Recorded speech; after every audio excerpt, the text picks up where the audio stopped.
tena kwenye FIS Lite, mfumo wa mauzo na manunuzi kutoka kampuni ya Febonic Limited. Na siku ya leo nitakuonesha ni jinsi gani ya kufanya masahihisho ya stock ambazo zipo kwenye ofisi yako. Idadi ya bidhaa haiendani na idadi ambayo ipo kwenye system. Kwa hiyo namna gani ya kufanya marekebisho au mahesabu ya mwaka au ya mwezi, miezi sita ya bidhaa zako. Kwa lugha nyingine tunasema stock taking. Kwa hiyo hatua ya kwanza nitaanza kuweka jina la mtumiaji, na hatua ya pili nitaweka neno la siri, then nitaingia. Moja kwa moja nitakuja kwenye option yangu ya reports. Then nitakuja hapa kwenye kuhesabu hisa. Nitachagua eneo shop. Then nitachagua mfumo gani nataka kukokotoa mahesabu yangu. Iliyoingia kwanza itoke kwanza, au iliyoingia mwisho itoke kwanza. Mimi nitachagua hii. Huwa napenda iliyoingia kwanza ndio itoke ya kwanza. Then nitapakia. Kwa hiyo hii ndo mahesabu mazima. Nina product 1, 2, 3. Kwa hiyo inaonyesha nilifungua na 10, manunuzi 0, mauzo 2. Kwa hiyo tumefunga tukiwa na 8. Vivyo hivyo kwa product zingine pia zina mahesabu mengine. Lakini kwenye T au niseme kwenye kalamu hazipo 398, zipo 400. Kwa hiyo kuna kama 2 zilikuwa zijahesabiwa vizuri. Kwa hiyo kwenye cake system inasema zipo 1537, lakini kiuhalisia zipo 2000. Lakini kwenye T zipo 5 kiuhalisia.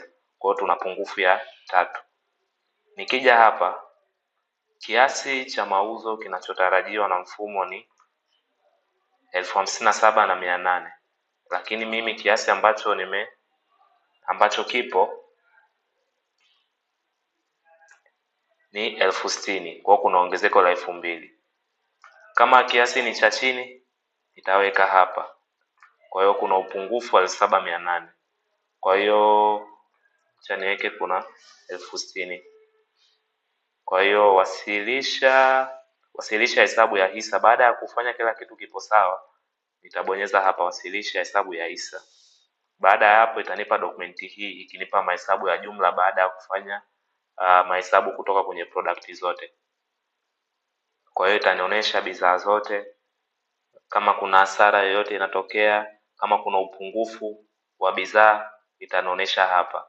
Kwa hiyo kwa hapa inaonyesha katika blue kwamba ambacho kipo ni zaidi ya tulichofunga nacho. Yaani physical ni zaidi ya ambacho system ilikuwa inakionyesha. Kwa hiyo kama ukiangalia hapa, physical ni kubwa zaidi ya kilichokuwa hapa kwenye closing. Kwa hiyo tulichokuwa nacho kilikuwa ni zaidi ya system ambacho ilikuwa inakionyesha.